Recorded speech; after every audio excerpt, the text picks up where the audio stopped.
Breaking news, the South African President Cyril Ramaphosa has warned any attempt to nationalize or seize South African-owned assets in nations like Nigeria, Ghana, and any African nation will actually lead to a serious economic consequence.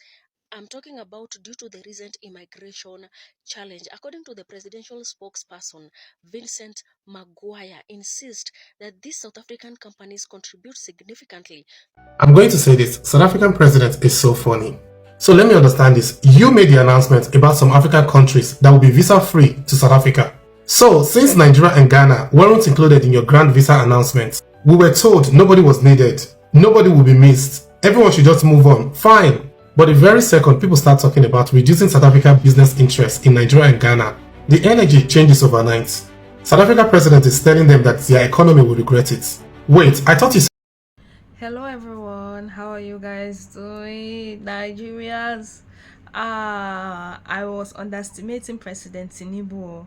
Look at how South Africa government is begging, warning Nigerians and Ghanaians not to dare nationalize their businesses in Nigeria and Ghana. Guys, I was underestimating President Tinubu. You know, there is one thing I love about President Tinubu. He's resilient. This man does not talk. President Tinubu is someone that talks little. If you've noticed, he's not someone that when something is trending, you will see him talking. No. President Tinubu is good in taking action. Now, for Cyril Ramaphosa to come out and make this statement that he is warning the Nigerian and the Ghanaian government not to dare nationalize their business, it means there is already an attempt going on. Oh my God, guys! I'm so excited. This is just the best news. Look, while I was watching this video, I said, oh, I can't wait to share this news with my Nigerians. Guys, I love it. I love what Ghanaians and Nigerians are doing. These people, you know something, Nigerians, you know they've been doing this thing ever since they disarmed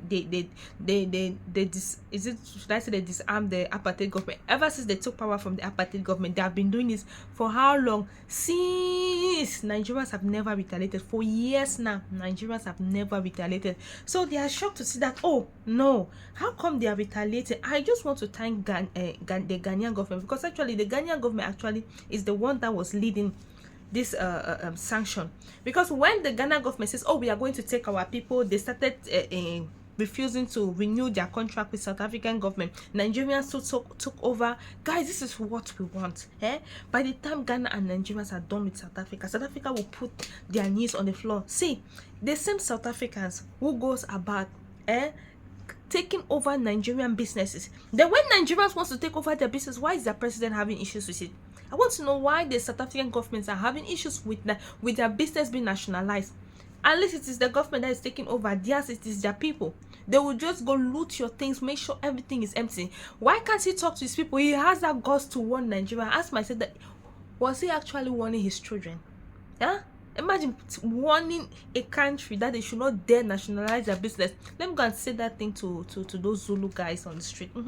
Let's go and say those things to those Zulu guys on the street.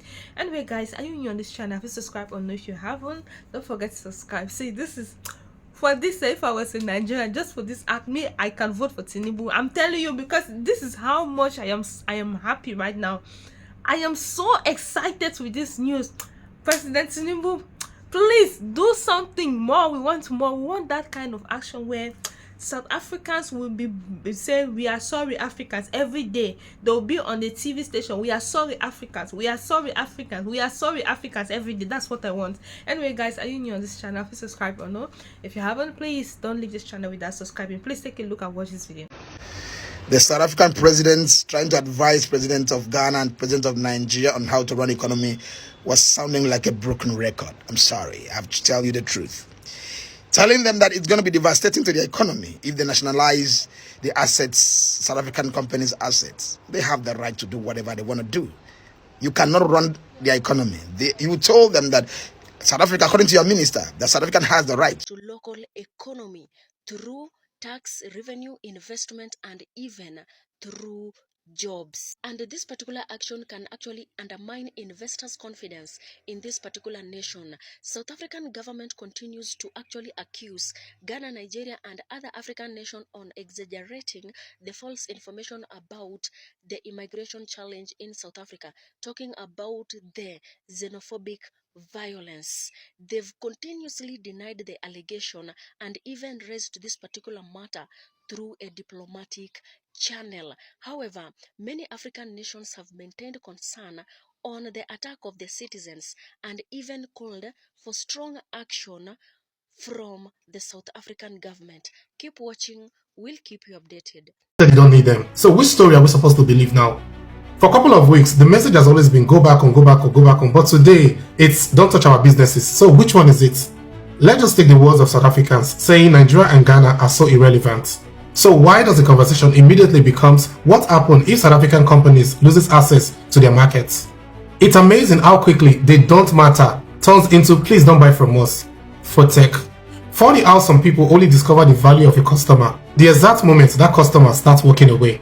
You guys spent years acting like people were disposable. Now suddenly you're calculating how much they spend. That is not confidence, that is panic wearing expensive clothes. You can't spend years telling people they contribute nothing to your economy. And here you are talking about economy partnership the minute you realize that your profits might take a hit. And here's the fact, Nigeria remains one of Africa's largest consumer markets, with millions of customers, businesses, investors, and entrepreneurs. Whether it makes some people comfortable or not, it doesn't really change reality. If truly the market doesn't really matter, nobody will be issuing warnings about what happens if businesses loses access to it. People don't threaten to lose something they believe has no value. The math simply isn't mathing. What's even more entertaining is the contradiction.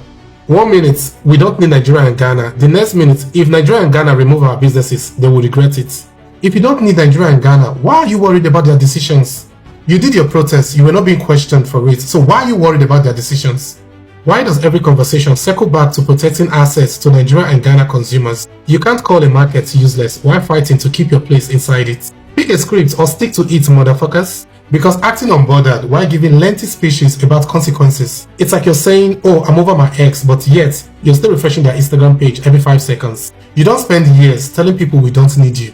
Then suddenly you're expecting applause because you've just discovered the importance of African unity. Get your shit together, motherfuckers. Where was all this unity when people were being told they didn't belong? And somehow it's funny how Nigeria is being painted as the villain just because they reacted. So let me get it straight, you dismiss people, you tell them they're not needed, you benefit from their markets. Then when they start questioning that relationship, and suddenly they're the bad guys, make it make sense. That is just like setting your own house on fire and then you're blaming the smoke. I've been going to South Africa for years now. Accountability is not something that is common there. That is why a lot of them look like avocado. Dear South Africans, please just get your shit together.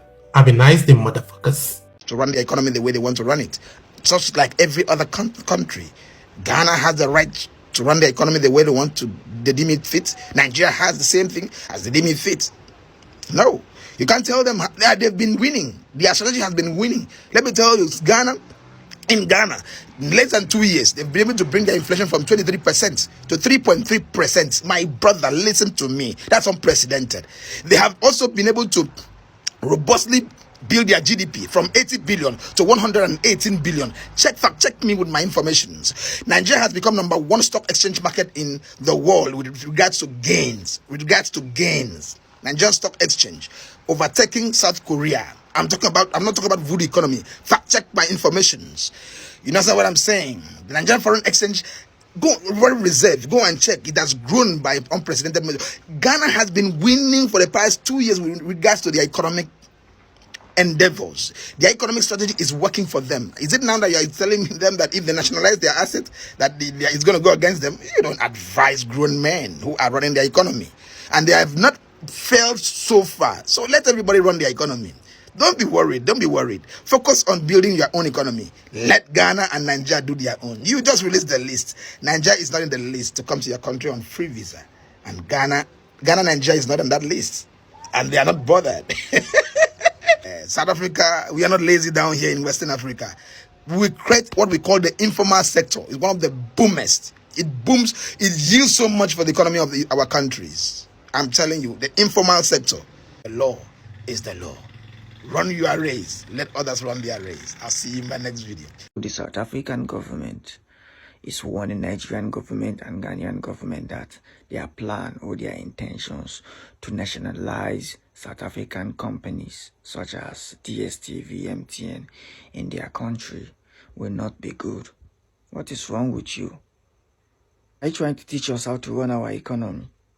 When your people are doing their own, nobody says anything, not even our government. Our government did not say anything to you. Are you trying to teach us how to run our economy? That's none of your business. Mind your business. They are in our country. We do with them what we wish. This is our own country. Shey una don't do our own finish. Leave us when we do our own. Me, I know Nigerian politicians plan. Now that money we empty, they make every general don't collect. I swear to God. They don't loot our own money finish. They don't collect their MTN money, and those people, they will stop at nothing until they get it. I'm telling you. You see, they're quiet. They get plan. So guys, welcome back again to the page. So recently, the president of South Africa, Cyril Ramaphosa, issued a warning to the Nigerian government and Ghana government. According to him, he said they should not try to take over the South African business that is located in Nigeria and in Ghana. We all know that they have MTN in Ghana, DSTV in Ghana, also that's in Nigeria. They also have DSTV, MTN, and also Goldfield in Ghana. So he's issuing out this warning to the Ghana government and Nigerian government that they should not try to take over the business or they'll face the repercussion. That is the latest update. As a Ghanaian, as a Nigerian, what do you have to say to Cyril Ramaphosa? Cyril Ramaphosa, you dey cross boundary. You dey cross boundary. Anyway, guys, you've listened to everything I have said, and you've listened to reactions coming from Nigerians, and everyone is just so excited at this moment. Imagine South Africans making their list for countries that can come to their country. They did not include Ghana, they did not include Nigerians. Imagine, and they want to continue making billions from Nigeria. Those people, I don't know the word to use. Nevertheless, guys, I just want to say thank you so much for watching my videos, and see you guys on our next video. Bye.